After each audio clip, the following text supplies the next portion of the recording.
Banyak diulas untuk bertobat, tentu mesti ada pengakuan, mesti ada penyesalan, mesti ada kesadaran untuk memperbaiki diri dan berkomitmen untuk berbuat lebih baik dibandingkan dengan hari-hari yang telah berlalu. Menutup yang salah dengan yang soleh, membuktikan kepada Allah bahwa kita telah berubah. Itulah inti taubat.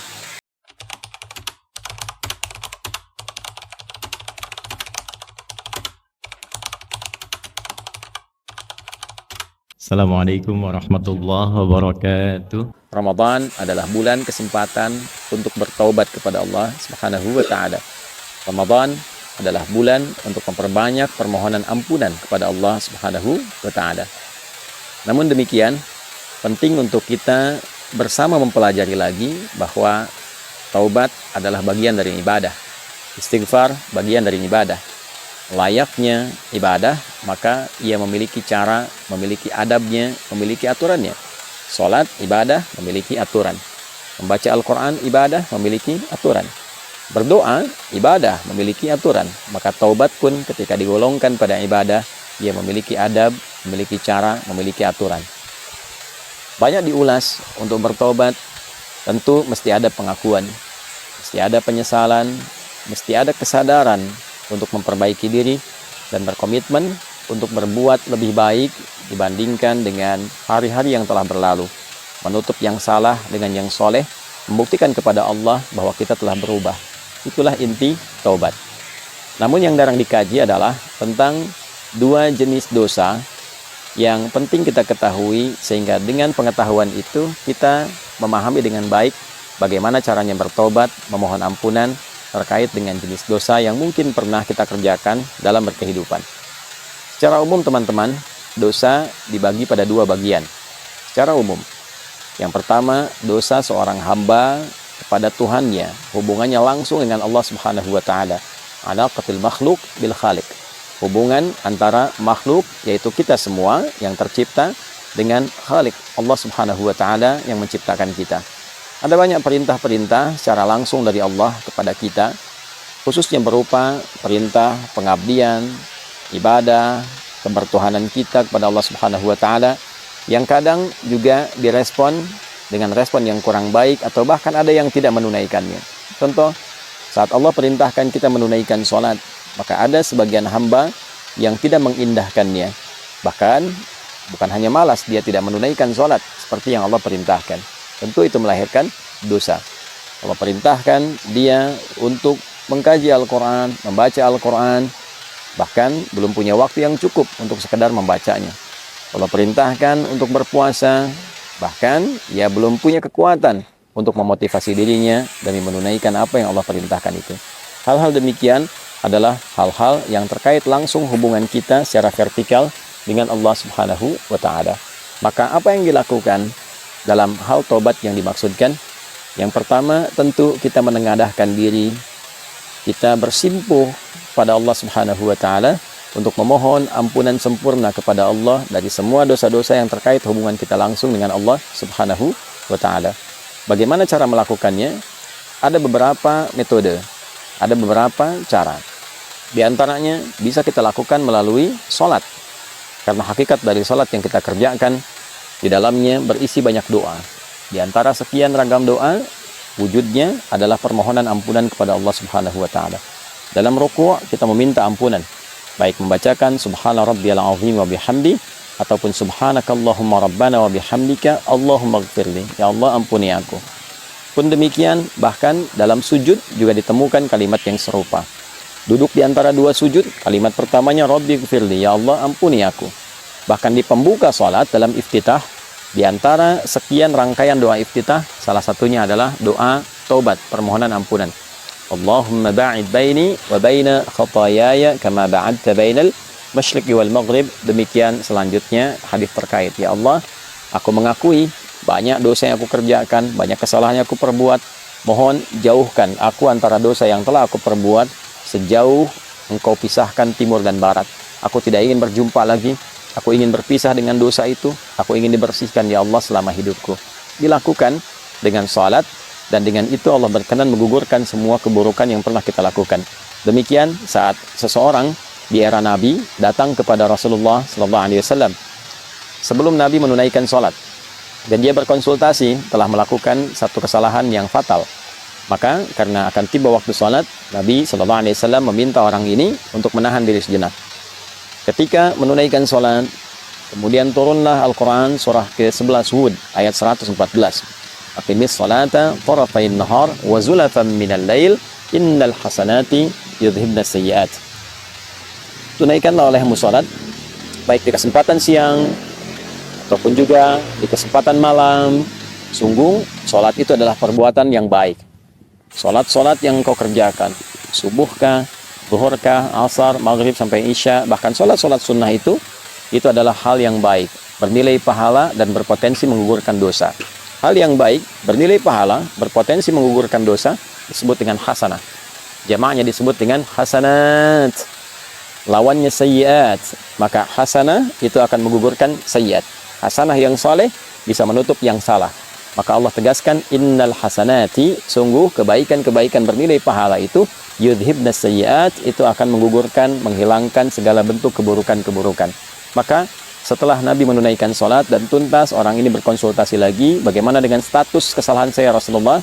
Maka Nabi memberikan komentar kama qala, bahwa Allah sudah menurunkan ayat, dengan engkau menunaikan sholat, dengan bermunajat kepada Allah, istighfar, betul-betul serius bertobat, Allah berkenan mengampuni dosa-dosa yang pernah dilakukan dalam hidup. Maka inilah salah satu fungsi sholat. Fungsi sholat bermakna taubat. Jadi bukan sekedar hajat. Wasta'inu bis sabri was salah. Kalau Anda punya persoalan, minta tolong kepada Allah, sabar terima, lalu menunaikan sholat. Maka dalam sholat kita meminta kepada Allah pertolongan. Itulah hajat. Karena itu dikenal sholat adalah hajat. Tapi sholat juga punya fungsi atau makna taubat. Kita mohon ampunan kepada Allah. Dalam ruku taubat, dalam sujud taubat, perlama dalam sujud itu, dan mohonkan ampunan Allah, ingat-ingat kesalahan apa yang kita perbuat. Setelah itu, kita minta kebaikan-kebaikan, kita berdoa dengan cara yang benar dan cara yang baik. Skema di luar sholat bisa dilakukan dengan bermunajat, mengangkat tangan, menyatukan kedua tangan, mempertemukan dua garis, mensejajarkan dengan dada, memohon kepada Allah, dan cari doa-doa spesifik sesuai dengan kesalahan yang mungkin kita pernah perbuat. Bila ada yang pernah bertindak yang fatal, sampai dosa, mohon maaf, menghilangkan misalnya nyawa orang lain, ada zikirnya ditemukan dalam Al-Quran. Rabbi inni zalamtu nafsi. Ya Allah, aku telah berbuat salah pada diriku sendiri. Faghfirli, maka mohon ampuni aku ya Allah. Aku menyadari aku salah, tapi aku juga memahami Engkau Maha Pengampun atas semua kesalahan yang pernah diperbuat oleh hambamu. Maka Allah menjawab, faghfaralah. Maka Allah berkenan mengampuni dosa yang pernah ia perbuat. Itu adalah sanad atau ijazah doa yang bersumber atau berasal dari Nabi Musa alaihissalam. Ketika terjadi peristiwa yang tidak disengaja, Nabi Musa mengingatkan dengan menampar, tapi kekuatan yang diterima oleh pemuda yang kena tamparan itu menyebabkan dia meninggal. Maka refleks Nabi Musa kemudian memohon ampunan kepada Allah Subhanahu wa taala, ya, karena ketidaksengajaannya, bukan dimaksudkan untuk menghilangkan nyawa atau dimaksudkan melukai orang lain. Maka yang paling penting bagi kita adalah ada sanad doa di dalamnya. Seorang nabi, rasul punya sifat maksum, dijaga oleh Allah, dijaga, diperbaiki, diluruskan. Tentu ketika diizinkan perbuatan itu terjadi, salah satunya adalah untuk melestarikan doa bagi hamba yang bukan nabi, bukan rasul, dan melakukan kesalahan yang serupa.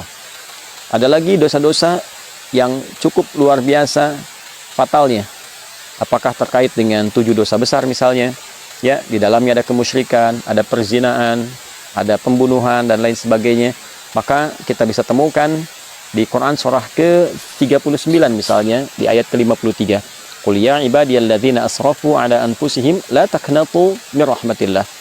Duhai hamba-hambaku, Muhammad SAW viralkan, sampaikan kepada hamba-hambaku yang merasa dosanya begitu berlimpah, banyak, sampai akan menyimpulkan, ya Allah ini kayaknya udah nggak mungkin diampuni. Kata Allah, jangan bicara begitu. Sepanjang kau masih hidup, nyawamu belum sampai di kerongkongan, jangan putus asa dari kasih sayang dan rahmatku. Ya, jangan putus asa. Allah menyampaikan, jangan putus asa, karena yang putus asa itu cuma setan. Ya, sepanjang kita masih hidup selalu ada peluang. Jangan pernah dengarkan vonis manusia. Allah yang memutuskan, Allah yang memberikan solusi. Innallaha yaghfiru dzunuba jami'a. Allah menegaskan, aku ampuni semua dosamu kalau engkau mau datang serius bertobat. Ya. Dan ada juga zikir umum yang digambarkan dari beragam kesalahan, apa yang pernah kita perbuat, khususnya terkait dengan pelanggaran terhadap perintah Allah Subhanahu wa taala. Misal, pelanggaran-pelanggaran umum yang tadi disampaikan atau aspek lainnya, maka zikir Nabi Adam bisa kita gunakan. Yang dilestarikan oleh Nabi Muhammad diajarkan pada kita, Rabbana zalamna anfusana wa illam taghfir lana wa tarhamna lanakunanna minal khasirin. Demikian ditegaskan di surah Al-A'raf itu. Itu diantara sekian yang bisa kita uraikan, bisa kita bacakan guna setidaknya harapan untuk menghilangkan dan juga menghapuskan kesalahan yang kita perbuat dengan seizin Allah Subhanahu wa taala. Namun demikian, ada dosa-dosa pula yang terkait dengan sifat adamiyah, hablu minan nas, al-bu'dal insanil ijtima'i, aspek sosial. Ya, dengan teman, pernah menfitnah, pernah bikin hoax, ya, utang yang belum dibayar, ya tidak melahirkan dosa. Tapi ketika kadang-kadang berutang mudah, membayar utang tidak mudah, ya. Nah, seringkali ada provokasi dari setan dan itu diambil, justru terbalik. Alih-alih memberikan kemudahan kepada pemberi utang untuk membayar walau dengan mencicil. Nah, ini kadang-kadang muncul setan memprovokasi, malah membicarakan pemberi utang sendiri atau menyebarkan kekurangannya atau bahkan bersikap hal yang tidak baik.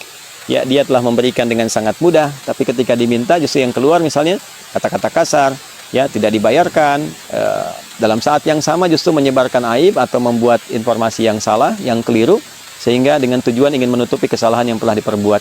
Ini sifat dosa adami, ya, dosa yang terkait dengan sifat kemanusiaan secara sosial. Artinya fitnah, artinya hoax, artinya sifat mencela, merendahkan orang lain. Maka cara tobatnya tidak hanya dicukupkan dengan minta ampun kepada Allah, tapi diharuskan meminta maaf kepada orang yang terzalimi. Ya, jika orang itu mengabaikan, maka ditutup hubungan kita dengan dia. Yang dimaksudkan begini. Semisal, ada orang mencela kita. Lantas kita mengabaikan itu.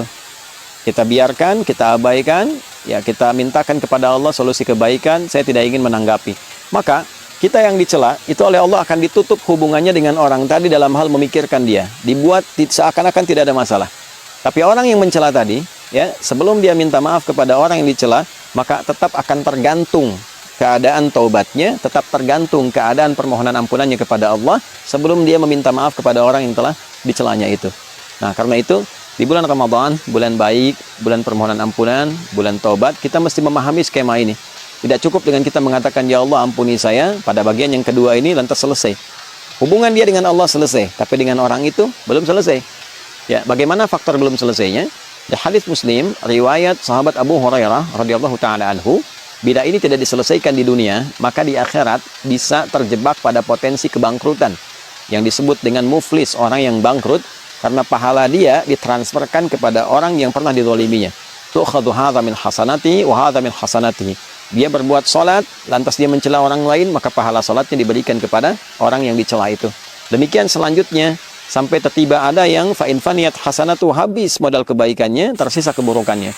Misal, pahala sholat habis, baca Quran habis, tersisa pahala bikin hoax, ya, tentang orang lain. Maka dosa orang yang dihoaxkan itu dibicarakan, diturunkan martabatnya, diambil dosanya, ditimpakan kepada pembuat hoax itu. Fatuliha finnar, maka dicucilah dulu dia di neraka dari keburukan-keburukan yang pernah ia kerjakan itu. Maka dari itu teman-teman sekalian, penting bagi kita untuk saling memaafkan, untuk juga memotivasi diri mau meminta maaf. Untuk memaafkan itu sesuatu yang rasanya tidak terlampau sulit.